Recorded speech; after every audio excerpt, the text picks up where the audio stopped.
So let's talk about my spiritual awakening and what happened. All right. So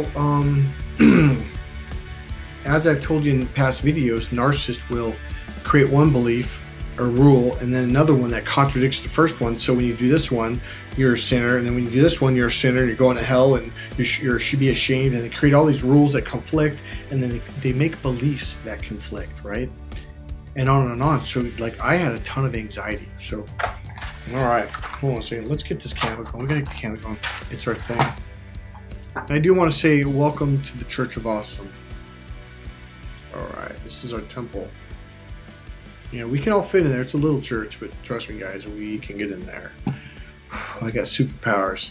All right, so I had a lot of anxiety. I had tremendous anxiety, like you would not. I know I cuss a lot. Sorry. That you couldn't believe. It was my whole life. I know you guys who followed my videos. I've lived a pretty brutal life, like insanely brutal.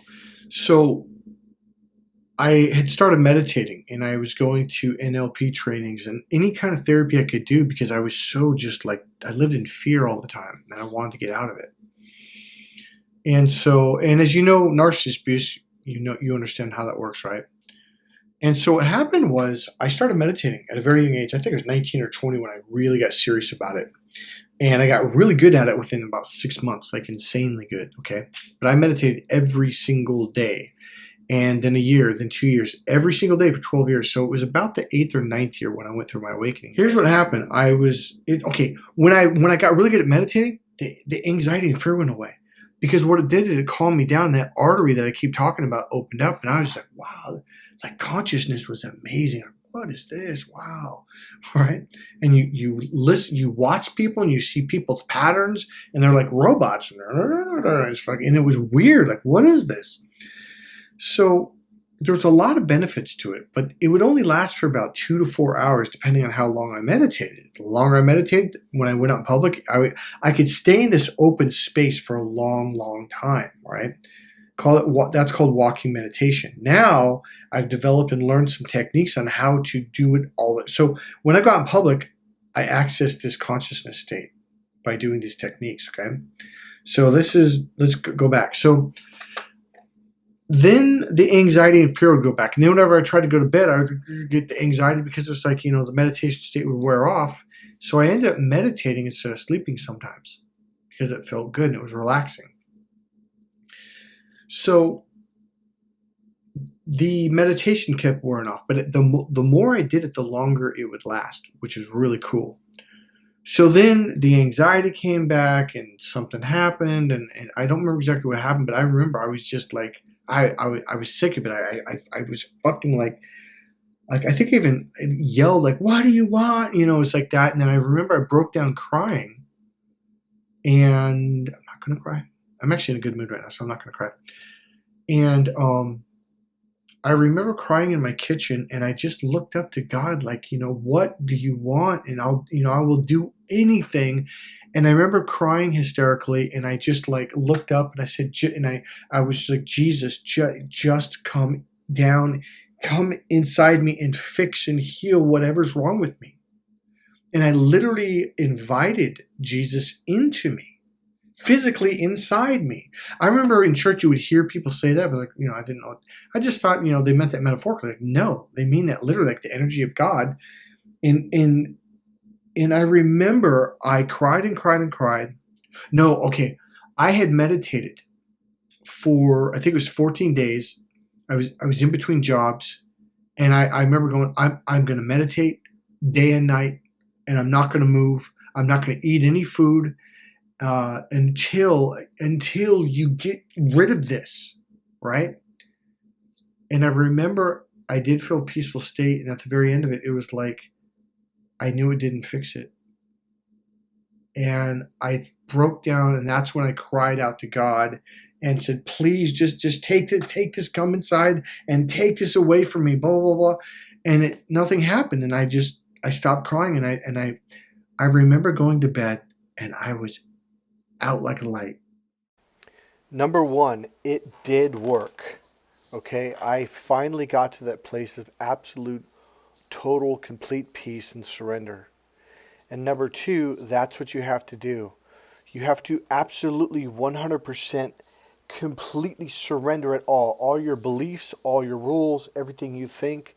And most importantly, you have to surrender thinking that you can work, earn enough, and pay off enough, and then God will accept you. No, it's you who have to completely surrender and open up to God and allow God to come into you.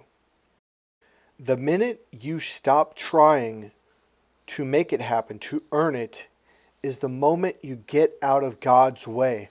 Completely stop. Don't do anything. It is God who will do it for you. Like, oh, because normally it took me hours to fall asleep. That's how bad my anxiety was. It would take two hours or more to fall asleep. I was out like a light, and I mean, slept the best I had ever slept in my entire life. And I woke up the next day, and I was like, something was different. I don't know what it was. And I needed to look at my hands, and they had aged by 15 years. They didn't actually age.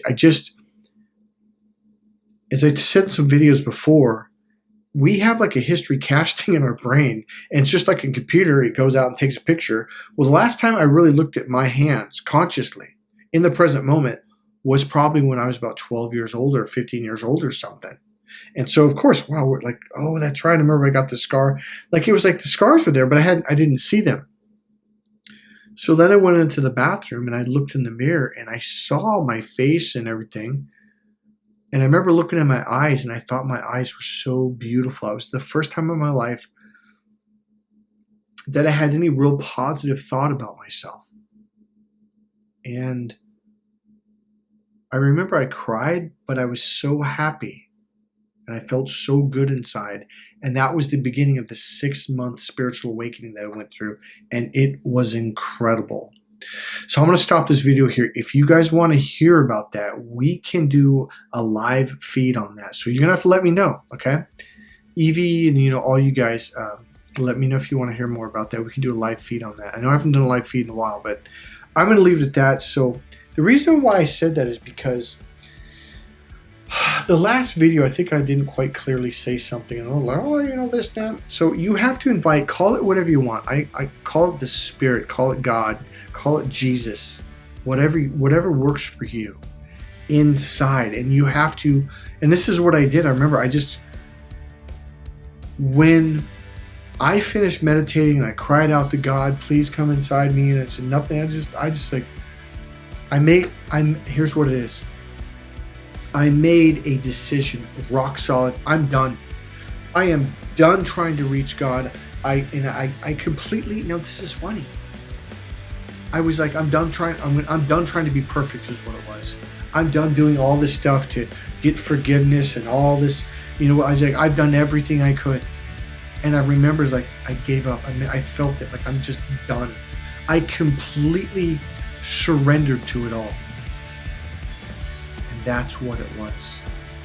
You have to completely let go of all the beliefs that you've been taught, all the I feel bad, I'm a sinner, I'm going to hell. You've got to just be like, I give up.